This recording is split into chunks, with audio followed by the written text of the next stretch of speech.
आज जो आम स्वाधीनता दिवस मानुचु ए स्वाधीनता आमको मो चिंताधारा भिकर मिलता कहीं ना जिते बड़े अगस्ट 15 आम स्वाधीन होइतिलु आम भारत से दिन खंड विखंडित हो जाइतिला।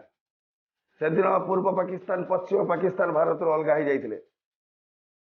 से दिन मुस्लिम बा इस्लामिक बेस रे देश तैयारी होइतिला पाकिस्तान। किंतु जदि धर्म उपरे देश तैयारी होइतिला पाकिस्तान तबे भारत वर्ष हिंदू कहीं रहिला नाही।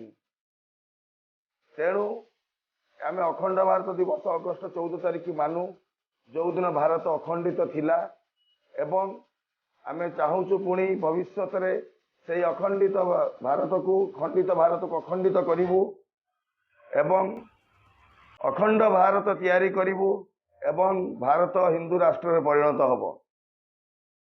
आज अगस्ट 15 यह आम गोटे उल्लासित जिनिस कहीं आम पिला माने स्वाधीनता कौन बुझती ना से बुझती से जिनिस अगस्ट 15 छुट्टी आज पताका उड़े टिके सेव बुंदिया खाईदे स्कूल पलि आसवा। किंतु केते कष्ट करके अगस्ट 15 मिली केते आमर महापुरुष मान जीवन ता विषय आमर पाठ्यक्रम किसी ना।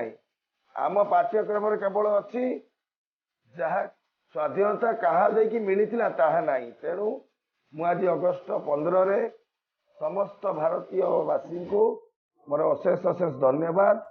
भारत माँ को निजर माँ परी भावन्तु एवं माँ रो पूजा अर्चना करंतु एवं यही अगस्ट 15 को निज जीवन पाथेय करी सब भारत माँ तार आशीर्वाद नहीं चलतु। धन्यवाद।